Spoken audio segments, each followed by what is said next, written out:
Estamos de volta! No nível avançado, nós já analisamos as apostas e seus propósitos, demos uma olhada nos estilos de jogadores e o método para conseguir informação. E no começo do programa focamos nas mãos feitas, então agora naturalmente vamos falar sobre os draws.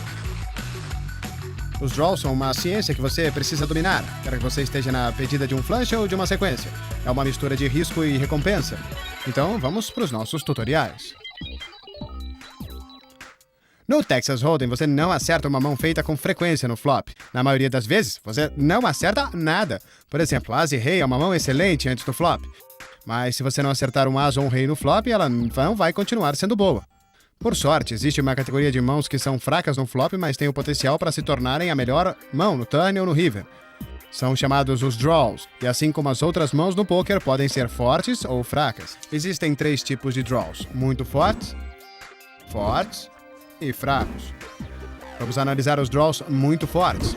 Eles acontecem quando você está para acertar uma sequência ou um flush no turn ou no river. Nesse exemplo, você tem valete 10 de copas, e com esse flop você tem um flush draw com 9 outs. Outs são as cartas que podem completar o seu draw.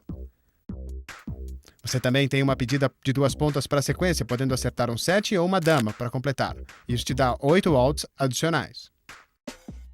Tenha cuidado quando for calcular o número de outs que você tem. Não conte a dama de copas e o 7 de copas 2 vezes. No total, você tem 15 outs, o que significa que você tem muitas chances de acertar o seu draw. Vamos observar as porcentagens. 15 outs equivalem a 56,3% de chance de ganhar a mão, o que bate os 43,7% do seu oponente.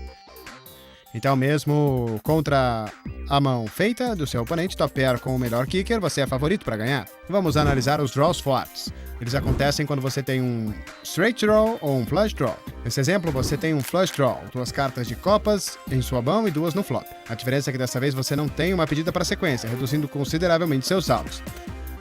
As 9 cartas de copas restantes no baralho são seus 9 outs. Os 9 outs equivalem a 36% de chance de bater seu oponente, que novamente tem o top pair com o melhor kicker.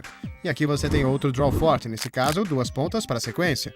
Você precisa acertar um valete ou um 6, o que significa que você tem 8 outs para fazer sua sequência. Esse draw não é tão bom contra o flush draw, porque você só tem 8 ao invés de 9 outs. Com esse draw de 2 pontas para a sequência, você tem 34% de chance de ganhar a mão. Finalmente, nós temos o draw fraco. Existem 2 exemplos principais de draw fraco. Primeiro, você tem as overcards, que parecem boas, pois você tem até 6 cartas para melhorar a sua mão. Mas você só pode fazer um par e seu oponente pode já ter uma mão mais forte, como 2 pares ou uma trinca. Então, mesmo que você acerte um dos seus 6 outs, pode ainda estar perdendo, e lembre-se disso, hein? E, finalmente, temos o Gut Shot Draw. Os Gut Shot Draws, no Brasil, famosos conhecidos como broca, acontecem quando você precisa de uma série de 4 cartas para completar uma sequência. Aqui você precisa de um 5. Com apenas 4 outs, você só vai completar a sua sequência 16% das vezes, então é melhor você considerar abandonar a sua mão. Existem 3 categorias de draws. Existem os draws muito fortes, que combinam straight e flush draws, os draws fortes, que são os flushes ou draws de 2 pontas para a sequência, e os draws fracos, que incluem as overcards e os gut shots. Quanto mais fortes forem os draws, mais agressivamente você deve jogar a sua mão. Existem 2 maneiras mais comuns de se jogar um draw. Primeiro, de maneira cautelosa e tentando crescer o pote devagar. Segundo, de maneira agressiva, tentando fazer os adversários largarem suas mãos. Mesmo se eles não fizerem isso, você ainda vai ter uma boa chance de ganhar o pote. É um semi-bluff. Você está no meio do caminho entre o bluff e uma mão feita. Uma parte você quer o call, a outra, não.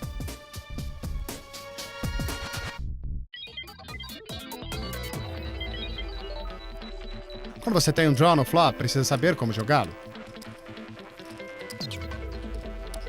Você deve fazer o semi-bluff apostando ou jogando de maneira mais cautelosa. Existem 3 pontos fundamentais para se considerar antes de tomar sua decisão. Como foi a ação pré-flop? Quantos oponentes seguem na mão? Qual é a força do seu draw? Vamos primeiro observar a ação pré-flop. Se você fosse o agressor pré-flop como Daniel Negreanu, com 10 de valete na mão, você ia querer continuar com a agressão. Então, deve fazer uma continuation bet, sem se importar com a força de sua mão. Se seu oponente errar o flop, ele provavelmente vai dar fold. Se ele der call, também vai estar crescendo o pot, o que vai ficar bem lucrativo se você acertar o seu draw. Se você não for o agressor e apenas der call no raise pré-flop como Guden Vangen, que tem dama e valete de copas, deve encarar a situação com mais cautela. Se o seu oponente fizer a continuation bet, a melhor opção é dar call. Lembre-se, você ainda não tem uma mão feita. Nós sabemos que seu adversário tem 8 e 4, mas ele não. Sempre fique atento ao número de jogadores na mão. Quanto maior o número de jogadores, mais tight você deve ser. Quanto mais jogadores houver, menor a chance do seu semi-bluff ganhar o pot. Aqui o Craig Hopkins está jogando contra 3 oponentes com valete 10 de ouro, o que lhe deu um draw de 2 pontas para a sequência. De uma maneira correta, ele decide apenas dar call.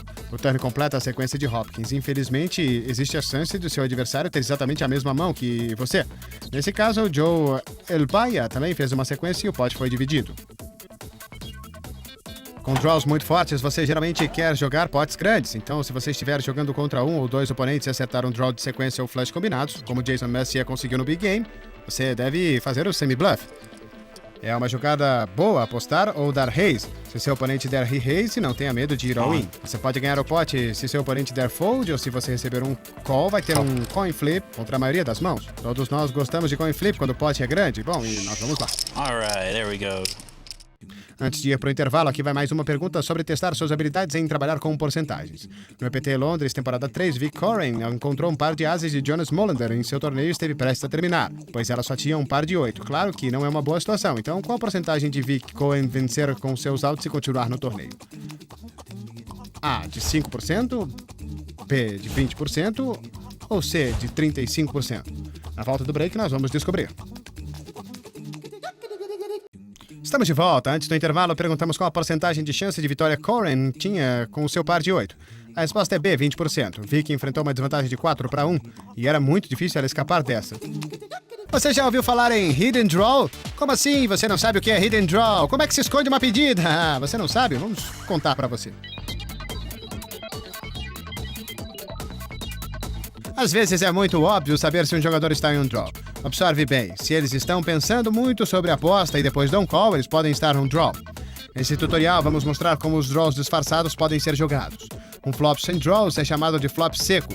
Se você tiver 6 e 3 ou As e 4, vai estar esperando 4 cartas para acertar sua sequência. Se você tiver 3 e 6 e um 4, vai te dar a sequência. Se você tiver As e 4, vai precisar de um 3. E em ambas as mãos, você precisa acertar uma carta específica. E esses são os gut shots, ou as brocas. Como dissemos anteriormente, não recomendamos que você pague apostas com a broca. Ter que acertar 4 outs não é uma boa situação e não importa o tamanho do pote. Uma coisa que você pode fazer com uma broca é apostar. Por quê? Porque sempre existe a chance do seu oponente dar fold. No caso de você acertar o seu draw, ninguém vai estar esperando que você tenha essa mão. Verdade. Final desses nossos 6 programas. E agora você está bem confiante em relação ao seu jogo, não é verdade? Vamos rever o que você aprendeu hoje. Nós analisamos os diferentes tipos de draws que você pode ter e como eles devem ser jogados dependendo da sua força. Exploramos uma arma muito importante no arsenal dos jogadores de pôquer, o semi-bluff, quando usá-lo e por que ele é tão efetivo. E também nós descobrimos o que um título importante significou para as damas no jogo. Para praticar tudo que você aprendeu no programa de hoje, vá a PokerStars.net. Uma vez nas mesas, jogue seus draws de acordo com os conselhos que demos nos tutoriais de hoje.